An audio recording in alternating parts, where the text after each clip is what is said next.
ഇടപ്പള്ളി ചങ്ങമ്പുഴ പാർക്കിന് സമീപത്തെ the eye foundation കണ്ണാശുപത്രിയിൽ ആരംഭിച്ച സമഗ്ര നേത്രരോഗ ചികിത്സാ പദ്ധതി മുൻ മന്ത്രിയും CPM നേതാവുമായ G. സുധാകരൻ ഉദ്ഘാടനം ചെയ്തു.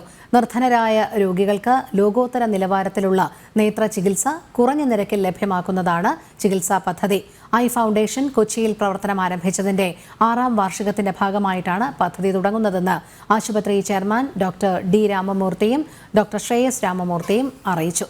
ചടങ്ങിൽ eye foundation medical superintendent doctor Praveen Murali, DGM Arun Paulson, doctor Sagar Basu, HR manager Kavitha Krishnan തുടങ്ങിയവർ സംസാരിച്ചു.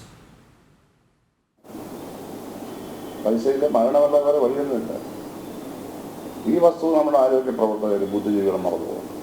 ലോകത്ത് തന്നെ ഇത്രയും ആശുപത്രികളുടെ എണ്ണത്തിൽ എവിടെയെങ്കിലും ഉണ്ടെന്ന് എനിക്കറിയാം പ്രവിശ്യ.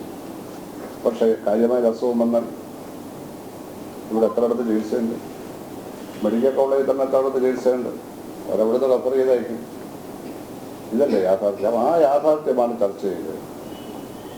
അതിന് പരിഹാരം കാരണം കേരളത്തിലെ എല്ലാ ഗവൺമെൻറ് മെഡിക്കൽ കോളേജിലും ഇത് സൗജന്യമായിട്ട് ചെയ്യണം. അതിനുള്ള സംവിധാനം ഉണ്ടെങ്കിൽ ഒരു പ്രയാസമുള്ളതല്ല. അവിടെ നല്ല കെട്ടിടങ്ങളുണ്ട്, ചിലർക്ക് എക്യുപ്മെൻറ്റ്സ് ഉണ്ടാവും, അവിടെ നല്ല ഓപ്പറേഷൻ തിയേറ്റർ ഉണ്ടാവും. അത് എക്സ്പാൻഡ് ചെയ്യണം. ഇതൊരു അർജന്റായ ഒരു ആവശ്യമാണ് കേരളത്തിൽ. ആസൂത്രണ വിദഗ്ധന്മാർ ഇതേപ്പറ്റിയൊക്കെയാണ് പറയേണ്ടത്. സൗജന്യമായിട്ട് ഒറ്റ പൈസ വാങ്ങരുത്. ലാഭം ഉണ്ടാക്കുന്നത് എന്തിനാണ്? ഹൃദയ ശസ്ത്രക്രിയ നടത്തി പാവപ്പെട്ടവരുടെ ഹൃദയം കയറി മുറിച്ച് എന്തിനാണ് ലാഭം ഉണ്ടാക്കുന്നത്? ഡെബിളിസ്റ്റിക്